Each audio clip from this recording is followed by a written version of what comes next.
Water nurtures the flower of life. Always has, always will. And so it is rivers that have nourished the most brilliant civilizations. But while most rivers on Earth are created by Mother Nature, 5,000 years ago, the Chinese ancestors were already building canals for flood control, irrigation, and transportation. More canal meant more places connected with each other. So it was that dots of a nascent civilization became connected. So it was that in the fullness of time, what had once been wilderness became a great nation. China, our homeland.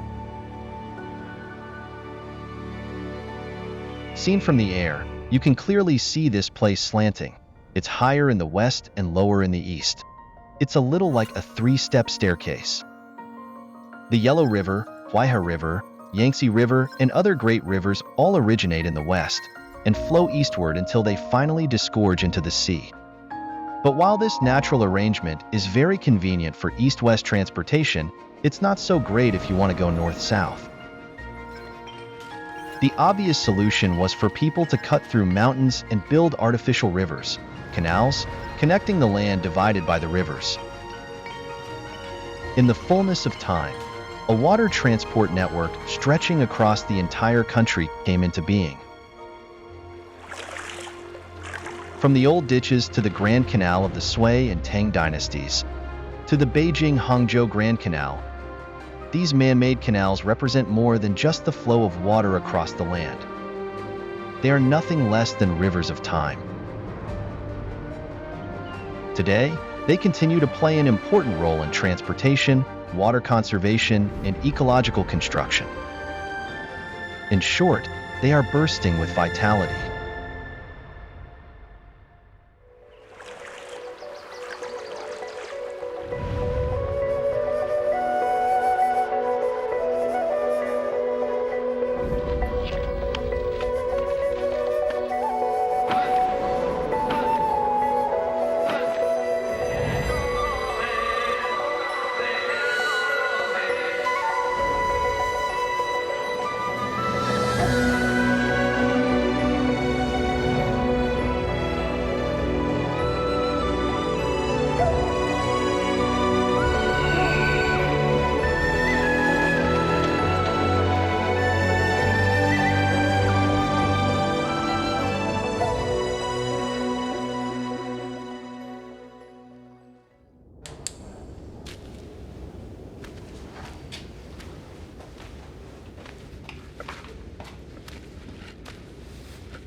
A karst cave, the ideal place for researchers from the Institute of Geology and Geophysics of the Chinese Academy of Sciences to look for traces of prehistoric climate change.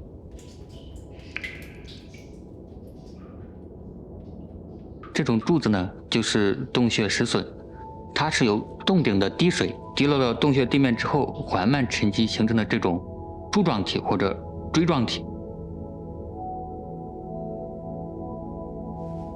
可以看到，这个石笋发育有非常漂亮的年纹层。石笋的年纹层呢，和咱们经常看到的树木年轮是相似的。经过定年之后，我们发现呢，这个石笋最老是在12000年左右，而同时期呢，我们建立了石笋的氧同位素时间序列。Analysis of oxygen isotopes is one of the key weapons in the armory of the paleoclimatologist. There are few places richer in ancient climate data than stalagmites. 根据这个氧同位素序列呢，我们可以推测没有气象记录之前的这个地区的大致的气候变化。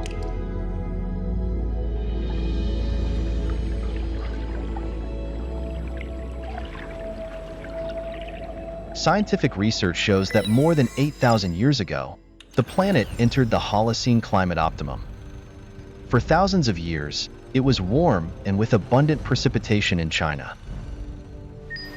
During the peak period, the annual average temperature in the Yellow River Basin and the Yangtze River Basin was 2 to 3 degrees Celsius higher than now. The warm and moist climate brought about the years of flooding. The abundant rainfall led to torrents in the upper reaches of great rivers. In the middle reaches of the rivers, large amounts of tributaries joined them, increasing the river's flow.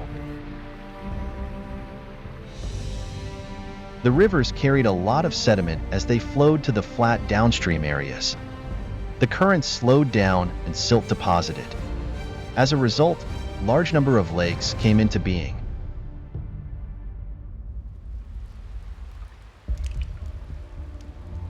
Ancestors used their wisdom to seek the way of survival. They soon figured out how to make use of the power of water.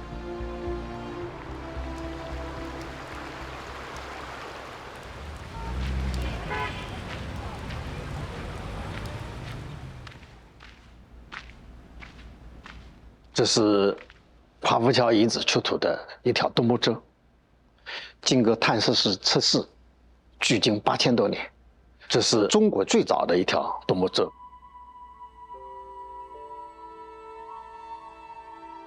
独木舟的这种技术，促使了这个夸父桥的人啊，在距今8000年的时候，他就有了这个对诗和远方的这种向往。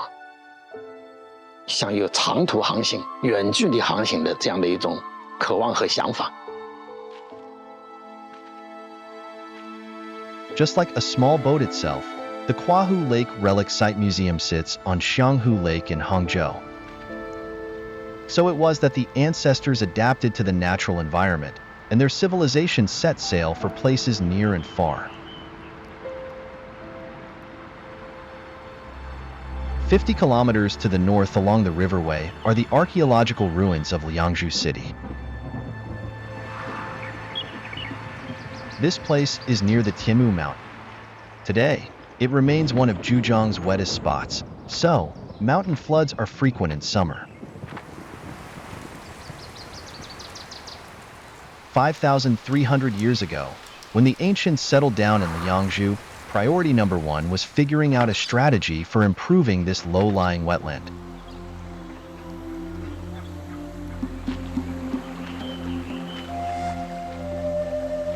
我们现在所在的位置呢，就是这个叫石屋、丘屋这2个水坝，是良渚人的水坝，距今5000多年。到现在呢，这还是个小水库，还在用。2011年之后呢，我们发现了这个堤坝系统，总共11条水坝就组成一个体系，通过长堤把它连接到良渚古城。这个良渚水利体系呢，是我们现在发现的世界上最早的，也是最庞大的一个水利工程。整个良渚水利系统呢，可以对城内的水网的交通，它起到一个调节作用。Relying on their highly developed water transportation network, the people of Liangzhu transported tens of millions of cubic meters of timber and sandstone and built a city covering an area of more than 3 million square meters. In its heyday, it was home to more than 20,000 people. The construction of the dams transformed large areas of land into paddy fields, enabling the local people to cultivate rice, which once harvested could be transported into the city by water and placed in granaries capable of storing hundreds of thousands of kilograms of rice. The waterways that transported the large quantities of rice might represent the earliest form of the Chaoyun system. Chaoyun refers to grain transport by waterways.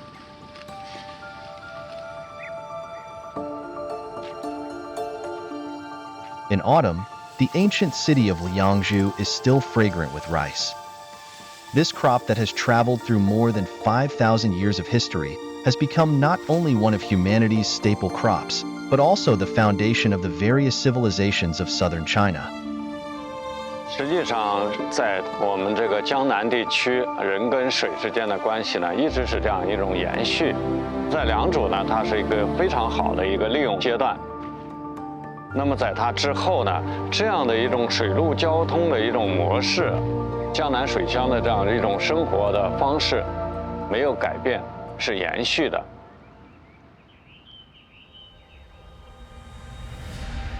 After thriving for thousands of years, the ancient city was submerged by floods. A civilization that was born of water was eventually destroyed by water. Faced with changes in their living environment, the ancestors had to figure out a better strategy for survival.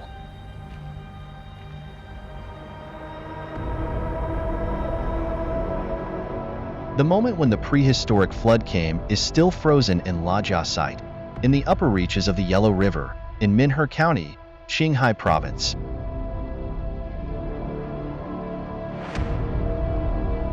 These people disappeared more than 4,000 years ago.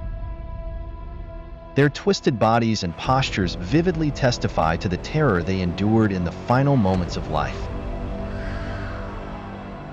Such scenes of disaster epitomize a time when catastrophic floods were all too common, such a tragically painful way to remember our distant ancestors.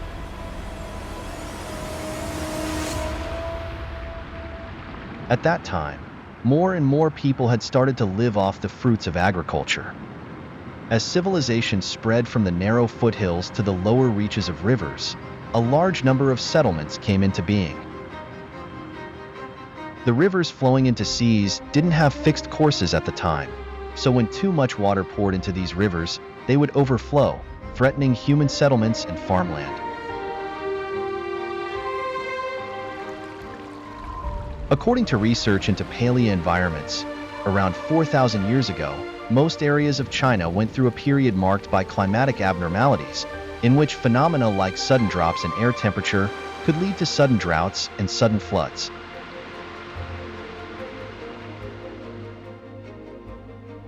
The tale of Yu the Great taming the waters happened against this backdrop and was recounted in many ancient classics.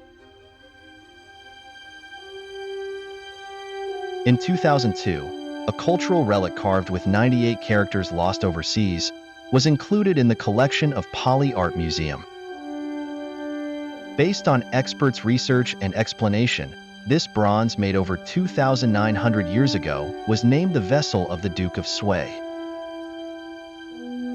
The inscription starts with "Heaven ordered you to divide the land, and to follow the course of the hills and deepen the rivers." This is the earliest known reference to Yu the Great taming the waters.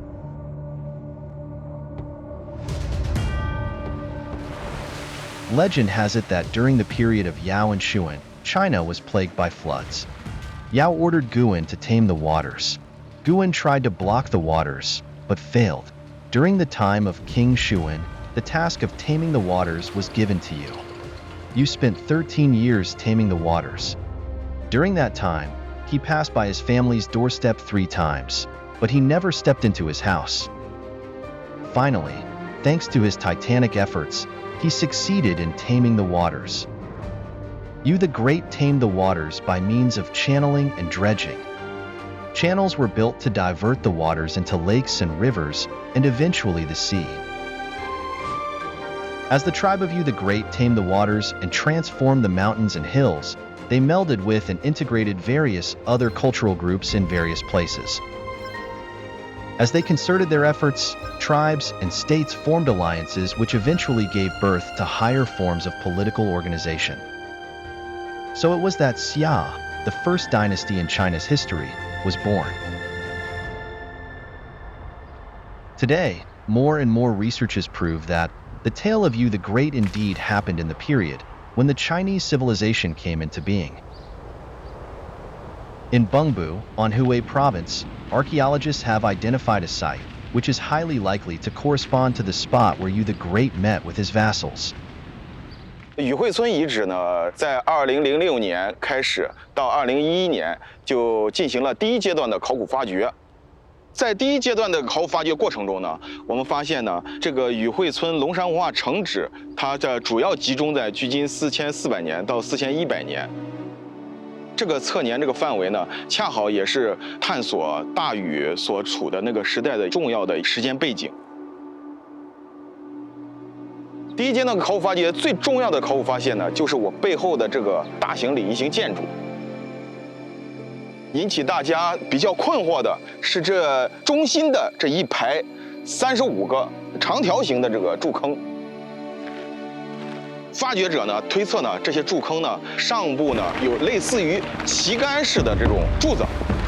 结合这所有的祭祀的这个遗迹呢，推测这个地方呢举行过一场大型的一次性的礼仪性活动。有很多学者呢都认为这和与会诸侯这个事件是密切相关的。与会村遗址的考古工作呢，已经从一个侧面说明了关于古史传说时代与会涂山的这些历史记忆呢。是有历史所本的，这些呢都是我们与会村遗址出土的陶器的这个标本。这些陶器标本呢，您看能够反映出来这个南北方文化在这个地方交融的一个特点。Perhaps 4,000 years ago, the Great's footprints were not limited in the Yellow River Basin, which was also the center of the civilization. The Huaihe River Basin and the Yangtze River Basin that were on the fringe were probably also within the sphere of influence of the Xia dynasty.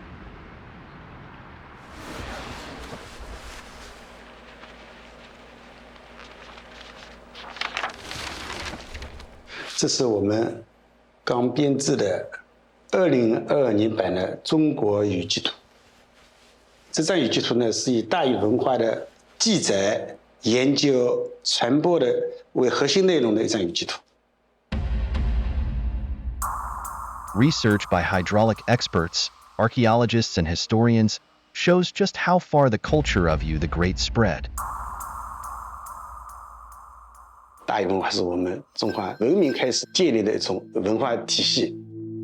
大禹从历史上说他一个治水英雄，夏朝的建立者。那么从我们现在来看呢，他更是一种我们5000年历史的一种形象，一种符号。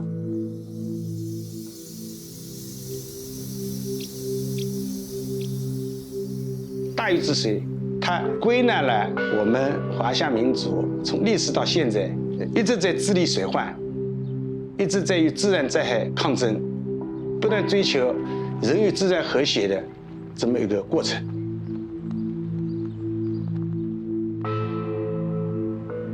In the epic history of the Chinese nation, Yu the Great is considered to be the shaper of mountains and rivers.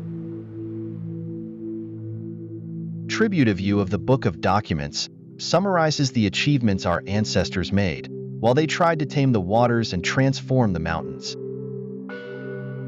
Yu the Great diverted the waters into rivers and divided the land under heaven into 9 states. In these states, the people tilled the land relying on water, and the states became connected by waterways. Thus, all regions under heaven became potentially livable places. The great rivers and their branches rolled out new vistas for Chinese civilization.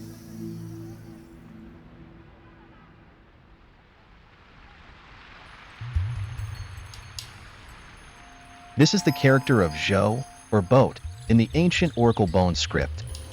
Based on these pictographs, we can imagine what boats in the Shang dynasty were like. The character Zhou appears many times in the oracle bone script. Waterways, therefore, must have been common back then. Water transportation was an important factor that enabled the Shang dynasty to extend its reach in all directions. By referring to historical documents concerning this period of time, we can find records that give us some idea of how canals were dug back then. 我们现在这个航行的美丽河啊，就叫太普渡，当地人又叫做百度河。那么按照《史记》记载，在距离现在3000多年之前，陕西周部落在泰国更重用的奔荆蛮。那么这个荆蛮呢，就现在无锡梅村一带。他到这里之后呢，就把这个周部落的一些先进农业技术带过来，带领当地老百姓啊，就开挖河道，灌溉农田，通航。那么这条河呢，就叫太普渡。因为他这样呢，就是老百姓用户呢，他建立了共和国，开创的文化。 With Meili as the center, the Taibwa Canal led to Wuxi in the northwest and Lihu Lake in Suzhou in the southeast. The following kings of the state of Wu widened and extended the Taibwa Canal, which later became part of the ancient Canal of Wu and the ancient Jiangnan Canal. They laid the foundations for the rise of the state of Wu.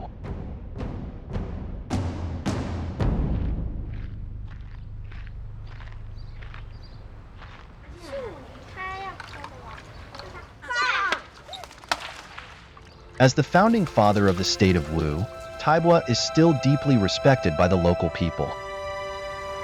Stories about his benevolence have been passed down from generation to generation.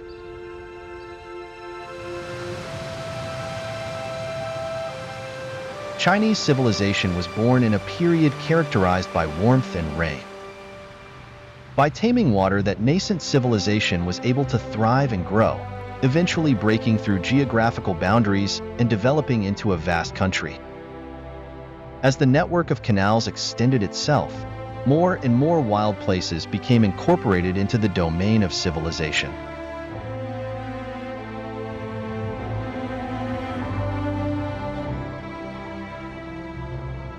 So it was that Chinese civilization owed both its birth and development to water conservancy.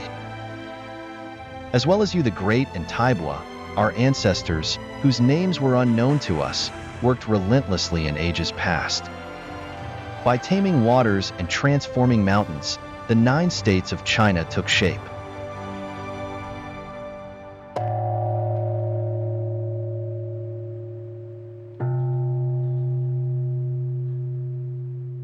"1,000 years after Yu the Great tamed the waters, Chinese civilization entered a new stage.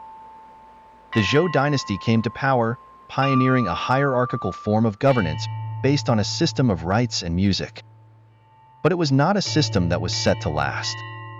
The vassal states became too powerful and began fighting with each other for hegemony. China had entered yet another phase in its development. The collapse of the concept of everything under heaven is key to understanding this phase.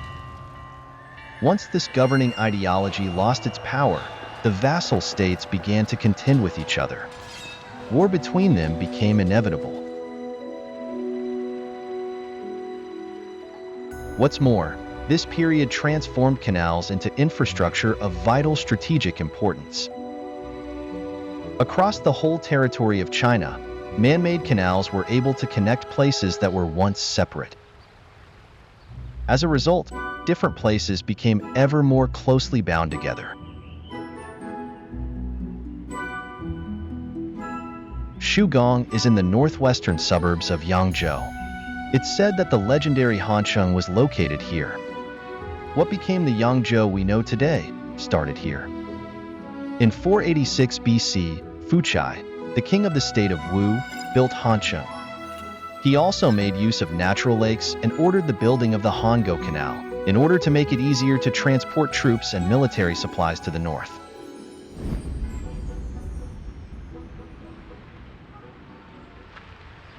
这一条就是古韩沟韩沟水道。公元前486年，吴王夫差为了这个北上争霸的需要，开凿了韩沟。2年之后他发动了哀陵之战，打败了齐国。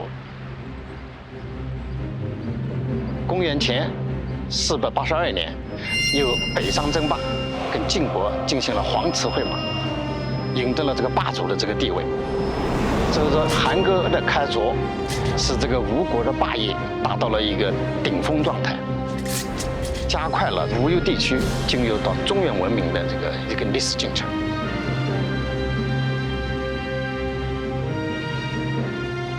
The Hango Canal not only played an important role in Wu's contention for hegemony, but also brought the Yangtze River Basin and the Huaihe River Basin closer together. At the beginning of the Warring States period, the state of Wei, which was a hegemon in the Central Plains area, dug the famous Hango Canal.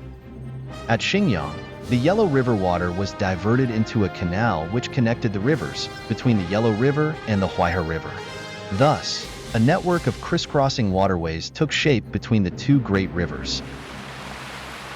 The Hongo Canal and the Honggo Canal established the initial connection between the Yangtze River Basin, Huaihe River Basin, and the Yellow River Basin.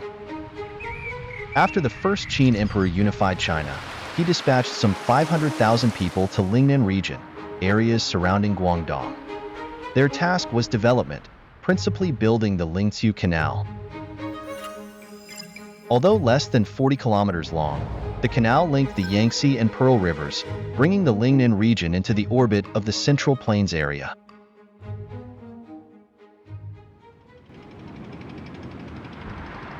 In a southwestern suburb of Xi'an, there is Doumen Reservoir. During the Western Han Dynasty, this was the location of Kunming Lake, an important source of water for the capital city of Chang'an. In more than 10 years of archaeological excavation of the Kunming Lake, Liu Rui and his colleagues tried to locate the Caoqiu Canal recorded in historical books.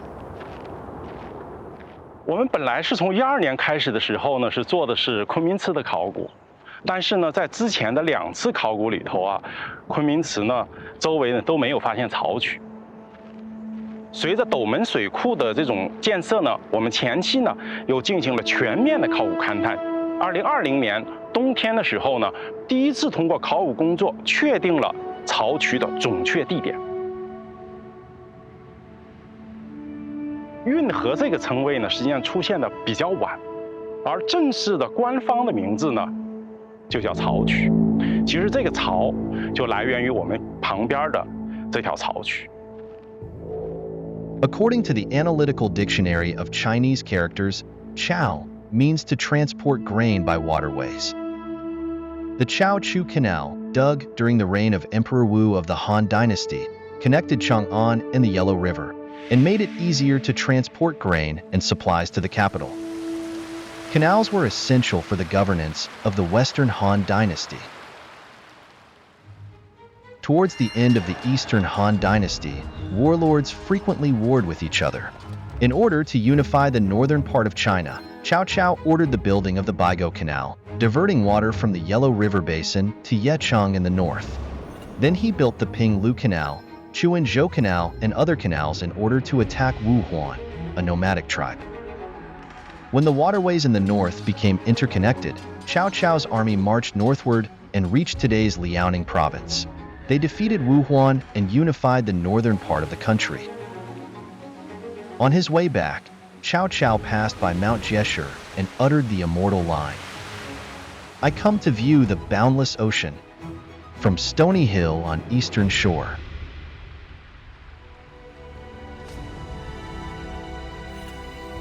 For nearly 1,000 years, the digging of canals continued uninterrupted across the whole country.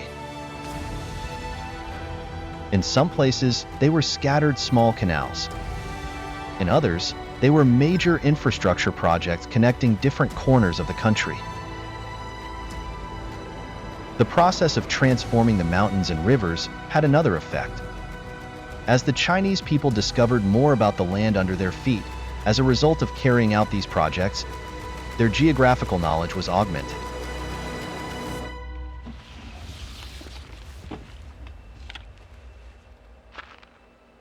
In the Northern Wei Dynasty, an important geographical book in the history of China was born. It was commentary on the water classics, written by Li Dao Yuan.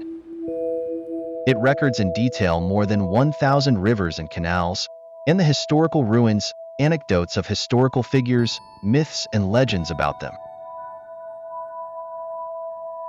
郦道元的这个水晶柱有一个技术的一个特点，就是清人概括为叫做“因水以正地，济地以存古”，就是说它是按照水道这样的一个情况来证明某一个地方在哪儿，在这个地方呢，再把历史的事件呢、历史的人物啊、自然呐、人文的很多信息，就在这一个点上展开。但这个地方就是凸显的是版本学和文献学，这个就是说可能需要有一个长期的一个积累。Li Xiaojie and his team have carried out in-depth research on commentary on the water classics since 2011.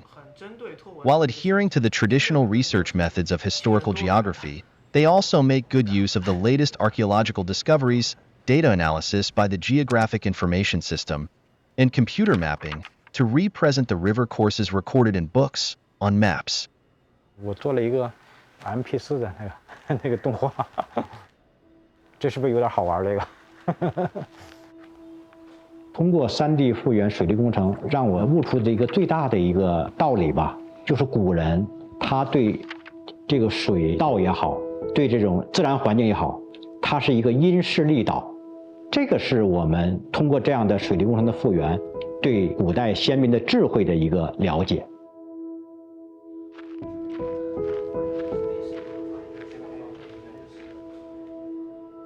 通过水晶柱可以复原中古时期的整个的一个地理的一个系统，这个系统实际上可以为我们做一些利用自然、改造自然的工作提供非常好的一个借鉴或者一个参照。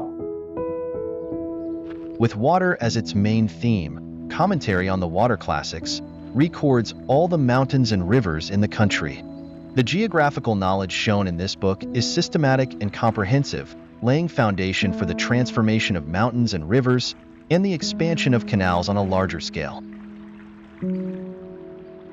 A north-south waterway artery running through the whole country was about to emerge.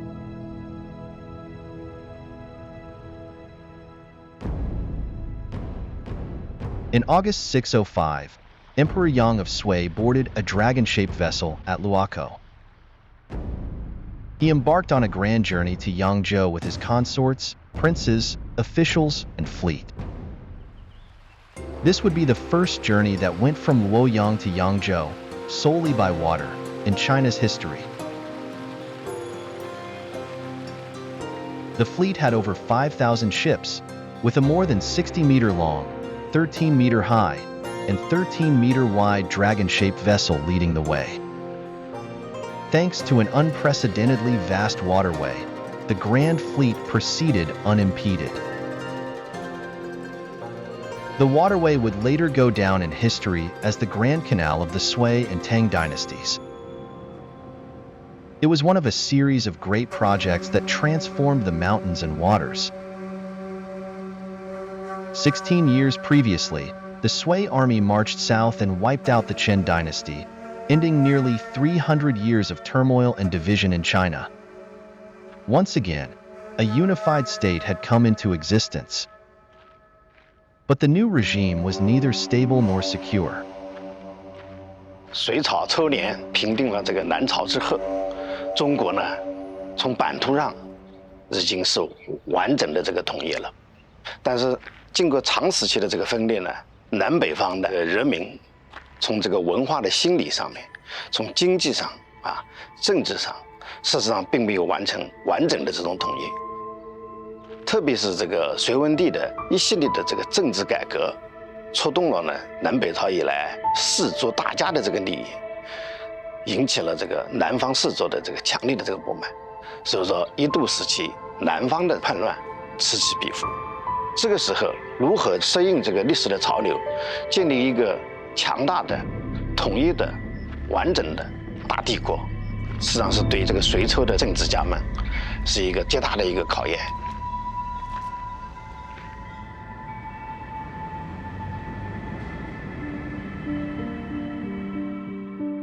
Emperor Yang of the Sui dynasty had to strengthen nationality unity. However, he chose a method somewhat different in kind from his father's approach to this issue. In 604, soon after he succeeded to the throne, he moved the capital from the Guangzhou region to Luoyang. At last, he would be able to put his great ideas into practice.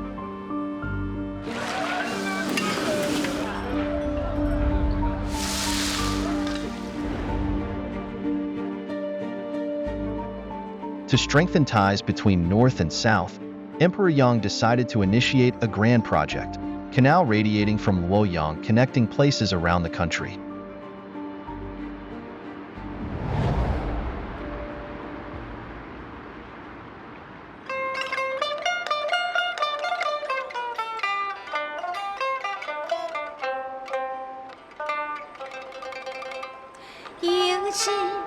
忆当年君王有三个花房年烟尘。他们唱的这个曲子啊，讲的实际上就是隋炀帝和扬州的故事。讲到隋炀帝和扬州呢，实际上它有很深的这个渊源关系。因为隋炀帝呢，在590年到599年啊，他担任的是扬州总管的一个角色。这隋炀帝呢，在扬州生活的这个期间的话呢，他不仅仅认识到江南地区的经济的重要性、文化上的重要性，同时他还认识到了江南地区对整个隋王朝、对整个这个中华帝国的这个重要性。所以在他的这个登基之后，他首先要做的一件事情，就是开凿大运河，把这个长江以南和这个中原地区通过运河把它连接在一起。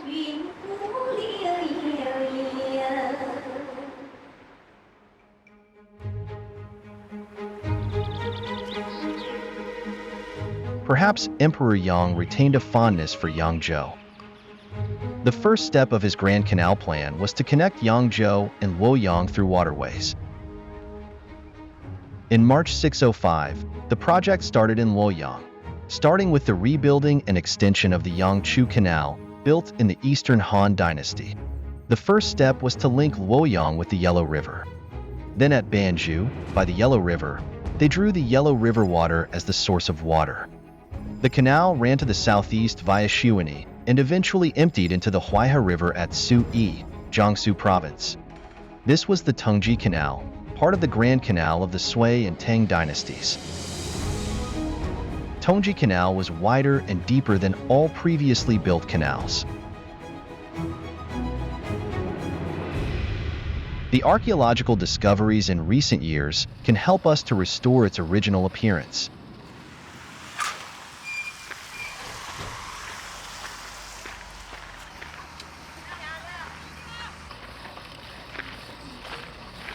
差不多大致是那个位置，多长？那11米了。北河堤顶宽11米。好，那我们去量那个河道。那边，你看线，是45.5米。In Shuyang Village, Lingbi, on Hubei Province, you can see the ancient course of the Grand Canal. Archaeologists have identified the stratum corresponding to the Sui and Tang dynasties and unearthed a lot of porcelain objects. 运河当中，它最主要的遗物，它就是瓷器，并且还来自南北方的。因为一涉及到瓷器，在这个重要的航道当中那么多，并且它和全国很多窑口都有相关的关联。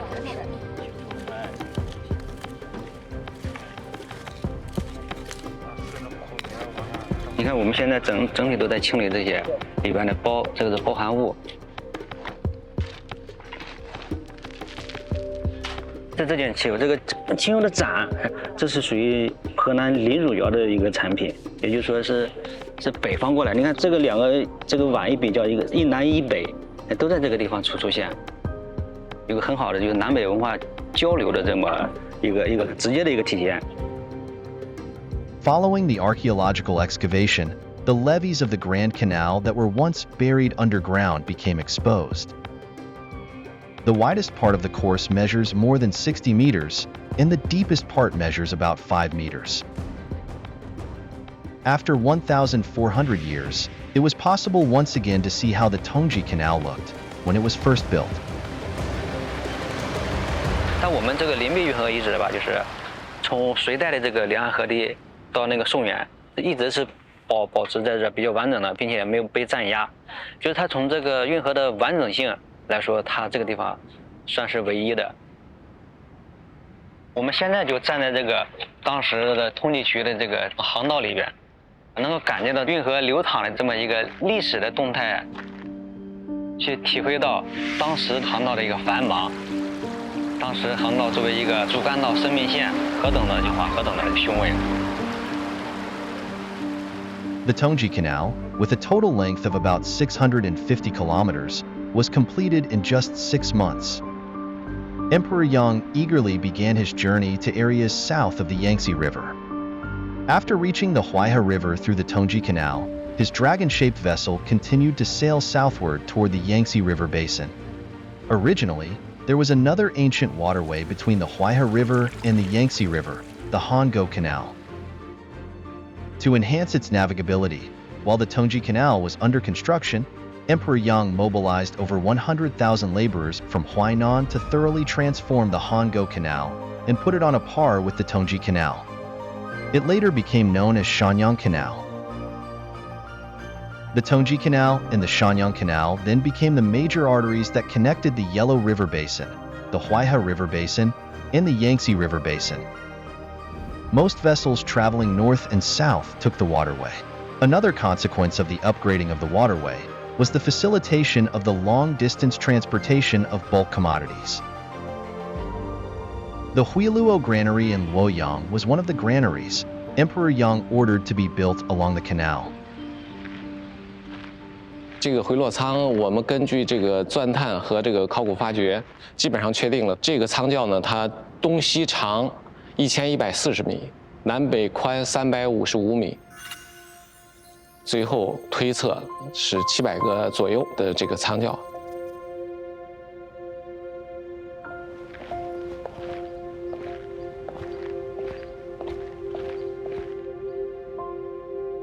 回落舱的这个舱轿轿口直径应该10到12米，深是7米5到9米3。我们推算了它的每个舱轿的容积大致是275吨到280吨，也就是55万斤到60万斤粮食可以储存。整个一个完整的舱轿的粮食，大致能供1000个人左右吃1年，所以说它这个储量是非常大。 With his ability to deploy strategic supplies enhanced by the Grand Canal, Emperor Yang decided to step up watercourse construction efforts. In the Sui dynasty, the Hebei region included the northeast portion of present-day Hunan province, southeastern Shaanxi province, and most parts of present-day Hebei province. Back then, the region was home to more than 2 million households, and nearly a quarter of the country's total population. It was an economically developed and densely populated place.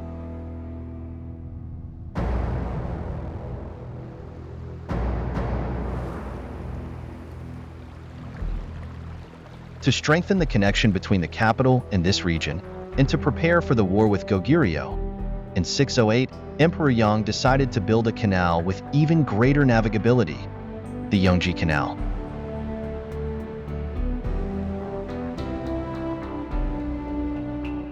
Amazingly, it took just a year to complete work on the 1,000-kilometer-long Yongji Canal. Though it was narrower than the Tongji Canal, it was by no means inferior in terms of navigability. In 611, Emperor Yang reached Zhuojuan County by water and prepared to launch a campaign against Liaodong involving more than 1 million troops. The military supplies for the army were mainly transported to the north through this canal.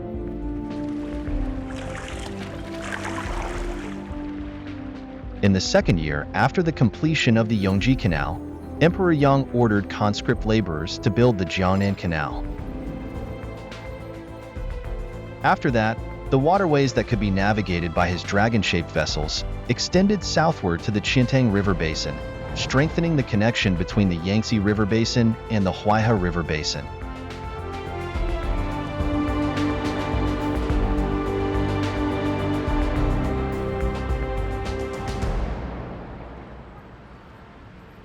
一般我们把水草开挖的这几条河，永济渠、通济渠、三阳渎和江南运河，把它合在一起，通称为叫隋唐大运河。那隋唐大运河呢，它是一个完整的一个体系啊，全长呢有2700公里，它有效的把这个北方和南方啊，中原地区和江南地区，把它连成一个整体。 This engineering marvel shows just how advanced geographical knowledge engineering technology, and social mobilization had become in the Sui dynasty. It also marked a step change in water conservancy and its role in the development of Chinese civilization. Like a main artery, the Grand Canal became part of the very body politic. Radiating across a territory of unprecedented size, it absorbed nutrients and delivered energy. What's more, it would bring tremendous changes to the country.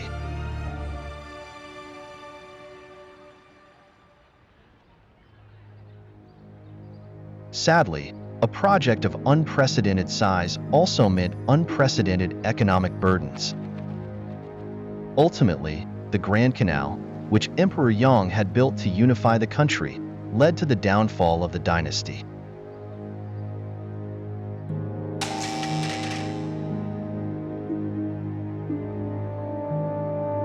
就是隋代创造了那么辉煌的，在人类历史上啊，在中国历史上的那种大的工程。但大的工程，事实上全部是由老百姓创造出来的，涉及到大量的这种人类物力的使用。那在这种情况下，他营建东都，修长城、修驰道，开拓大运河，他说到底的话，对隋王朝来说不堪重负。 给老百姓呢，就是带来了这个深重的灾难，也是导致了隋王朝灭亡的一个很重要的原因。 The water that bears the boat is the same that swallows it up. Emperor Yang, who abused too many of his people, died in a rebellion launched by his ministers. So it was that the Sui dynasty came to an abrupt end amidst a series of rebellions. Yangzhou, the city that bore witness to the glory of Emperor Yang, became his final resting place. The mausoleum of the emperor has now been identified by archaeologists. The interior of the mausoleum looks miserable. So it was that Emperor Yang's grand ambitions vanished into smoke and dust. All that remains to testify to his achievements is the flowing Grand Canal. 就像晚唐诗人皮日休在这个《汴河怀古》里面所说的那样。 晋道隋王为尺河，直径千里赖通波。若无水电龙舟事，共与伦公不较多。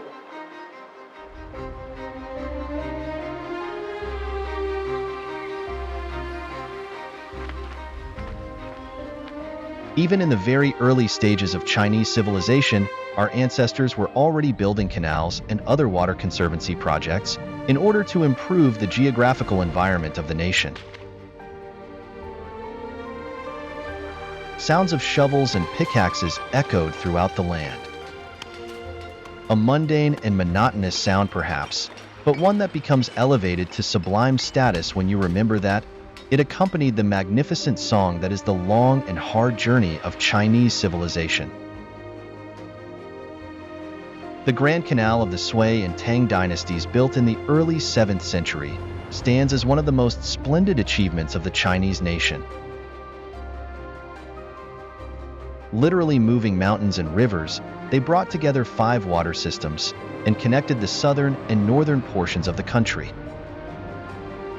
So it was that the Chinese nation was literally reshaped, its civilization maturing and becoming more open in the process.